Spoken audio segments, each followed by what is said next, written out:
Hello everyone, Deepa boutique channel में आपका स्वागत है। तो ये मैं ब्लाउज की फैब्रिक ली हुई हूँ। तो अक्सर साड़ी की ब्लाउज की जब ये ब्लाउज का पीस आता है तो वो बिल्कुल छोटी आती है, या तो 80 सेंटी होती है, कई बार ही 1 मीटर होती है, या 75 सेंटी होती है। तो ये फैब्रिक मैं आपको मेजर करके बता रही हूँ और इसकी मेजरमेंट ये आई है हमारे पास। तो मैं सिंपल ही, अगर हमारे पास थोड़ी ही फैब्रिक हो तो उसको कैसे हमने बनाते हैं तो इसकी वीडियो में आपको दिखा रही हूँ। तो वीडियो को बिल्कुल भी स्किप नहीं करिएगा और आप देखते रहिएगा कि मैं कितनी ही ईजिली तरीके से आपको ये ब्लाउज बनाना बताऊंगी। तो सबसे पहले मैं फैब्रिक को मेजरमेंट करके दिखाती हूँ कि कितनी इसकी लेंथ है और कितनी विड्थ है। तो ये 29 है। तो इसकी लंबाई आ गई हमारे पास 75। तो हमेशा हमने कन्नी की तरह से मेजरमेंट करते हैं। तो ये लंबाई हमारी 75 यानी कि 1 मीटर भी नहीं है। और हमारे पास जो ब्लाउज आई है जिसकी फिटिंग काफ़ी हैवी नहीं, लेकिन 40 इंच चेस्ट है समथिंग। तो मैं इसके भी मेजरमेंट करके आपको दिखा रही हूँ। तो ये 40 इंच इसकी चेस्ट है। तो सबसे पहले तो मैं इसकी किसी भी ब्लाउज को अगर बनाने के लिए सबसे पहले हमने मेजरमेंट बैक साइड से लेते। तो सबसे पहले मैं इसकी लेंथ लूँगी। तो लेंथ आ रही है हमारे पास 14 इंच रेडी। तो ये 14 इंच हमारे पास रेडी आ रही है। और उसके बाद इसकी चेस्ट आ रही है 20 इंच। चेस्ट हमने अब राइट साइड से लेंगे, सिलाई टू सिलाई मेजरमेंट करेंगे, ये 20 इंच आ रही है। फिर उसके बाद हमने ब्लाउज को ओपन करेंगे। यहाँ बटन लगी हुई है तो बटन खोल के हमने इसको ओपन करके चेक करेंगे कि इसकी नीचे की वेस्ट की लूजिंग कितनी आ रही है। तो ब्लाउज में चेस्ट एंड वेस्ट की ही होती है फिटिंग। तो इसमें बटन की जो पट्टी होती है, ध्यान से देखिएगा गाइस, बटन की पट्टी को हमने छोड़ते हुए मेजरमेंट लेते हैं। बटन की पट्टी को छोड़ते हुए हमने यहाँ पे ले लिए हैं। इसकी फिटिंग आ रही है 36 को हमने खींच के भी चेक कर रहे हैं। तो ये 36 आ रही है। तो यहाँ पे हमारे पास मेजरमेंट जो आ गई है ये 36 आ गई है। अब मैं इसकी बाजू की लेंथ देखूंगी। बाजू की लेंथ आ रही है हमारे पास 5.5 इंच, यानी कि हम 6 ही लेके चलते हैं, 6 इंच। तो इसमें हमने 6 इंच बाजू की लेंथ लिए थे। उसके बाद में इसकी लूजिंग चेक करूंगी। तो लूजिंग आ रही है 7.5 इंच। तो 7.5 इंच में यहाँ इसकी लूजिंग लिखूंगी। और नेक की मेजरमेंट करके मैं दिखाती हूँ। तो नेक की मेजरमेंट लेने के लिए हमें तीरा बराबर करनी होगी। तीरा बराबर करते हुए फ्रंट नेक चेक करेंगे कि फ्रंट कितनी है और बैक कितनी है। तो तीरा इस तरह से हमने पट्टी को इस तरह से रखेंगे, बटन पट्टी को एक साइड, और सेंटर से इसकी मेजरमेंट लूंगी। तो ये आ रही है 6 इंच। तो हमारी फ्रंट नेक है 6 इंच और बैक फिर मैं मेजरमेंट इसी तरह से करूंगी। बैक भी हमने ऊपर से शोल्डर से लेते हुए यहाँ पे बराबर रखते हुए नेक की मेजरमेंट मेरे पास बैक आ रही है 7 इंच। तो यहाँ बैक 7 इंच आ गई। तो गाइज ये मैं मेजरमेंट आपको बता दी हूँ। हमारे पास आ रही है अब ये हाफ पट्टी वाली ब्लाउज, क्योंकि आजकल हाफ पट्टी वाली ब्लाउज ज़्यादा ही चल रही है। तो हाफ पट्टी वाली ब्लाउज के लिए हमने मेजरमेंट ऊपर से जितनी भी होती है चेस्ट के अकॉर्डिंग ले लेती हूँ। गाइज ये देखिए 12 इंच, 12.5 इंच आ रही है। तो कई बार कस्टमर की चेस्ट अगर हैवी हो तो ये 13-14 तक भी पहुंच जाती है। किसी की चेस्ट अगर हैवी ना हो तो ये 11 इंच 10 इंच तक भी आती है। तो इसकी कटिंग हमने सेंटर से लेते हैं। और बीच वाली प्लोइयाँ जो होती है ये 3.5 इंच पे नीचे लगती है। 3.5 इंच से हमने 2.5 इंच की गैपिंग करते हुए ये प्लोइयाँ लगाते हैं। ऊपर से सेंटर से हमने यहाँ पे लेनी है 6 इंच, क्योंकि ये रेडी आई है 5 इंच। तो हमारे पास हाफ इंच गई है यहाँ पे पट्टी स्टिचिंग में और हाफ इंच गई है नीचे की बॉर्डर पट्टी स्टिचिंग में। तो मैं 6 इंच पे इसकी मार्क करूंगी। शोल्डर की काट ब्लाउज की मैं हमेशा ही 6 इंच ही लेती हूँ। आर्म होल की और तीरा की हमने काट 6 इंच पे ही। तो ये तो मैं ब्लाउज के लिए आपकी मेजरमेंट समझा चुकी हूँ। अब मैं आगे अपने जो ये पीस ब्लाउज की मेरे पास आई है साड़ी की, और ये है भी 75 सेंटी। तो इसमें हमने कैसे बनाएंगे ये मैं आपको दिखाती हूँ। एक छोटी सी लेस लगी हुई थी जिसको मैं रिमूव कर चुकी हूँ, जो कि बाजू पे भी नहीं आनी है। तो सबसे पहले हमने ये देखिए गाइस, हमने पन्ने को अपने आड़े तरफ से अपनी तरफ से ले लेनी है, यानी कि उल्टे तरफ से ले लेनी है। कन्नी का सिरा हमने दूसरी तरफ छोड़ चुके। अब इस तरह से अपनी साइड से हमने डबल फोल्ड कर लिए। अब हमें पता है कि इसमें फैब्रिक ब्लाउज के लिए नहीं निकलेगी। अगर मैं इस तरह से कटिंग करती हूँ तो बाजू के लिए नहीं निकलेगी। अपनी तरफ से हमने इस तरह से फोल्ड किए, कन्नी का भाग इस तरफ रखे हैं और बंद टाइप अपनी तरफ रखे। बंद सिरा जो है अपनी तरफ, ओपन दूसरी तरफ रखे।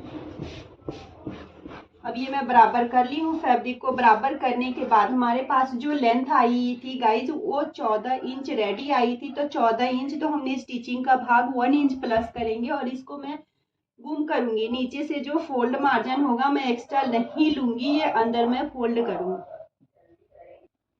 तो गाइज ये देख सकते हैं हमने 14 इंच जो मेरी लेंथ तैयार थी, हमने 15 इंच की फैब्रिक ली है।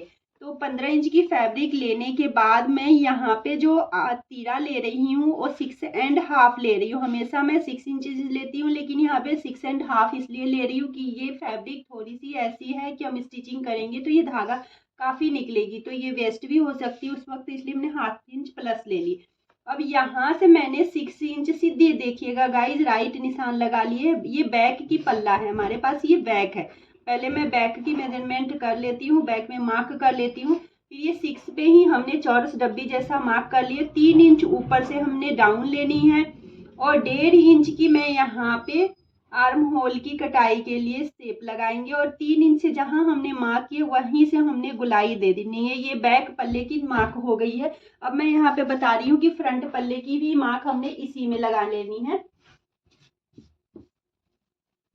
तो गाइज आई होप आप लोगों को ये वीडियो बहुत ही पसंद आ रही होगी, आप लोगों के लिए यूजफुल भी है वीडियो, क्योंकि मैं फैब्रिक मेरे पास छोटा है फिर भी मैं आपको इसमें कटिंग की वीडियो बहुत ही अच्छी तरह से समझा रही हूँ।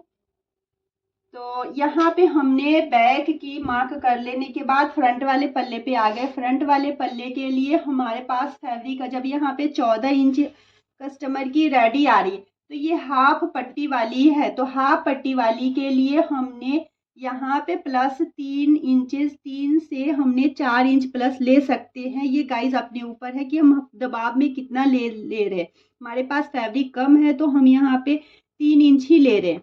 तो 3 इंच प्लस करने के बाद हमारे पास ये आ गए हैं 18 इंच।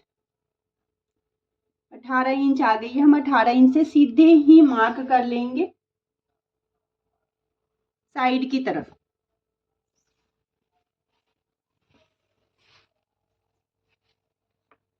सिक्स एंड हाफ यहाँ पे मेरा पास तीरे की निशान थी। यहाँ से भी हमने राइट सीधे फ्रंट पल्ले में आर्म होल के लिए निशान लगा लेनी है सेंटर से मिलाते हुए, और इसको भी हमने चौरस डब्बी जैसी बना लेनी है। यहाँ पे भी हमने 3 इंच ऊपर से नीचे की तरफ डाउन लेनी है और 1.5 इंच की आर्म होल की शेप लगानी है और उसके बाद हमने कटिंग इस तरह से शेप लगाएंगे। गाइज ये देखिए आर्म होल की कटिंग की मैं शेप लगाई हूँ और ये फैब्रिक हमारे जुड़े हुए में निकल रही है जो हमें बटन पट्टी वगैरह के लिए यूज आएगी। आगे जो सेंटर में हमने पट्टी लगा तो हमें कपड़े की भी बचत हो रही है और इस तरह से हमने पीस निकाल ले रहे हैं।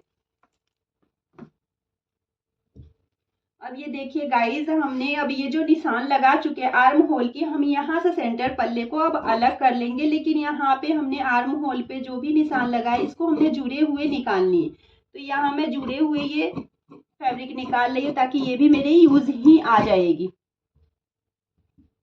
और ये बैक पल्ले की,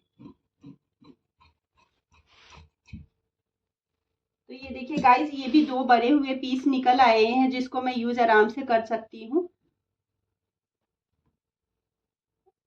हमने यहाँ सेंटर से पल्ले को अलग कर लेनी है। इसके बाद एक्स्ट्रा जो फैब्रिक है वो हमारे बाजू के लिए आ जाएगी।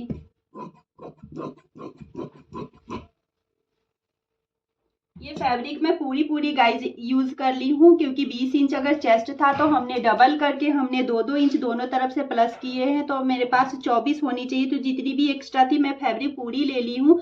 ये सारा ही फैब्रिक मेरे पास यूज आ जाएगी। 12 इंचेज वैसे होनी चाहिए। 10 इंच की हमारी चेस्ट आ रही है, हाफ 10 इस तरफ और 10 दूसरी तरफ। चौथाई हिस्सा हमने मेजरमेंट के बाद चौथाई हिस्सा गाइज लेते, उसमें हमने 4 प्लस करते ब्लाउज बनाने के लिए। सिंपल प्लेट वाली होती है तो हमने 4 प्लस करते हैं, 2 इस तरफ और 2 दूसरी तरफ।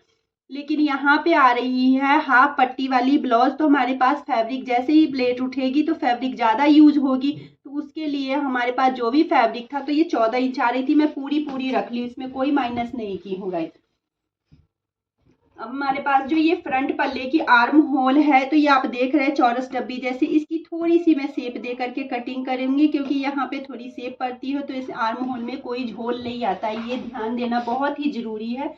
तो ये बहुत ही आर्म के लिए बढ़िया ट्रिक है, अगर हमने इसको नहीं कटिंग करेंगे तो ये शेप की वजह से ब्लाउज की शेप बिगड़ सकती है, आर्म होल में झोल आ सकती है।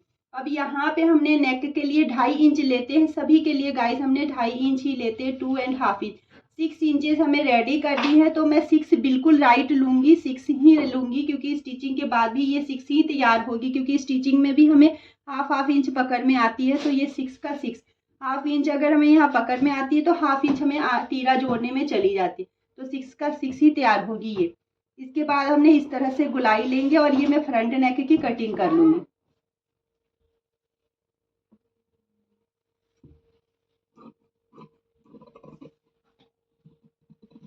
ये देखिए गाइस, मैं फ्रंट नेक की गुलाई से कटिंग कर चुकी हूँ, इस तरह से ये कटिंग हो गई है।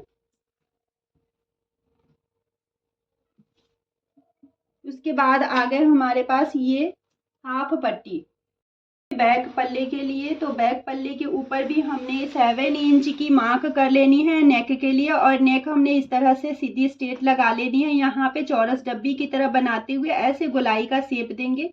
फिर मैं बैक नेक की भी कटिंग कर लूंगी।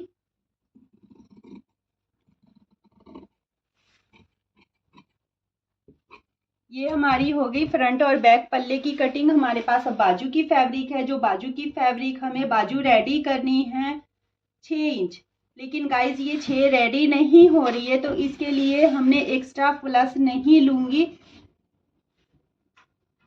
जो 6 रेडी करनी है हमें, तो यहाँ पे 5 ही रेडी होगी, तो बाजू के लिए हमने 1 इंच माइनस भी कर सकते हैं, तो ये 5 इंच में पूरी फैब्रिक को डबल कर ली हूँ गाइज। इस तरह से देखिए, हमने ऐसे अगर कर लिए तो इसमें हमने 6 रेडी कर सकते हैं, लेकिन साइड में हमें आर्म होल के नीचे यहाँ पे जोड़ आएगी, तो जोड़ मैं नहीं दूंगी, और कस्टमर का था कि हमें 5 या 4 भी हो सके तो बाजू रेडी। तो इस तरह से हमने बाजू को डबल फोल्ड कर लिए हैं, तो डबल फोल्ड में हमारी दोनों बाजू रेडी हो जाएगी। तो मेरे पास यहाँ पे आ रही है चेस्ट के अकॉर्डिंग ही हमने आर्म होल की कटिंग करते हैं और लेंथ वेंथ की भी कटिंग करते हैं, तो 7.5 इंच इसकी फिटिंग की आ गई है, लूजिंग की आ गई 7.5 इंच, तो आगे से 7.5 इंच यहाँ आ रही है, और 10 इंच हमने इसकी आर्म होल के लिए ले रहे, 2 इंचेस यहाँ पे मैं प्लस कर रही हूँ एक्स्ट्रा फैब्रिक के लिए, और यहाँ से हमने गाइज मेरे पास बाजू रेडी है 5 इंच, तो ऊपर से हमने 2.5 इंच माइनस करेंगे, क्योंकि जितनी भी बाजू होती है उसका हाफ हमने माइनस करते हैं, तभी इसकी शेप बनती है। तो इस तरह से शेप आ रही है।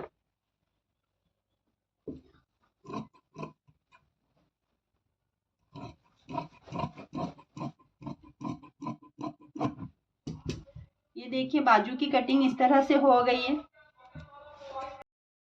तो गाइज इस तरह से हमने ब्लाउज की कटिंग कर ली हूँ, और ये देखिए थोड़े से फैब्रिक में बहुत ही अच्छी कटिंग करके मैं आपको बताई हूँ। लाइनिंग पे हमने सेम एज इट इज इसी तरह कटिंग करनी है, और ये हाफ इंच जो मैं एक्स्ट्रा लिए थे लाइनिंग के साथ अंदर स्टिचिंग करके ये हमें अंडरग्राउंड कर देनी है, एक्स्ट्रा फैब्रिक हमने नहीं फोल्ड में लेनी है। तो ये पूरी जितनी कस्टमर हमें दी थी ब्लाउज उसी तरह रेडी होगी। ये फ्रंट वाला भी पल्ला आप देख सकते हैं, तो ये पूरी ही रेडी होगी। बाजू में भी हमने इसी तरह से हमने लाइनिंग अंदर से अंडरग्राउंड करके अंदर को फोल्ड कर देंगे, और सेम बराबर ही कटिंग लेनी है हमने। हाफ इंच चाहे तो इसमें प्लस कर सकते हैं अगर आप बिगनर नहीं है तो, क्योंकि बनाने में अगर प्रॉब्लम आती है तो एक्स्ट्रा फैब्रिक पकड़ में आती है। तो इस तरह से आपने सिंपल ब्लाउज की कटिंग देख चुके हैं, और कम फैब्रिक में हमने बहुत ही ईजी मेथड से बताए हैं। तो आई होप आप लोगों को ये वीडियो बहुत ही अच्छी लगी होगी। कुछ भी अगर इसमें हमें समझाने में आप लोगों को प्रॉब्लम आई होगी या आप लोग नहीं समझ पाए होंगे, तो प्लीज़ कमेंट करके बताइएगा, ताकि मैं नेक्स्ट वीडियो में ऐसे बनाने में आपकी हेल्प कर सकूं। तो थैंक यू गाइज, और हमारे वीडियो को लाइक करें, कमेंट करें, ढेर सारा अच्छी अच्छी कमेंट करें और हमारे वीडियो को सब्सक्राइब भी करें चैनल को। Thank you everyone.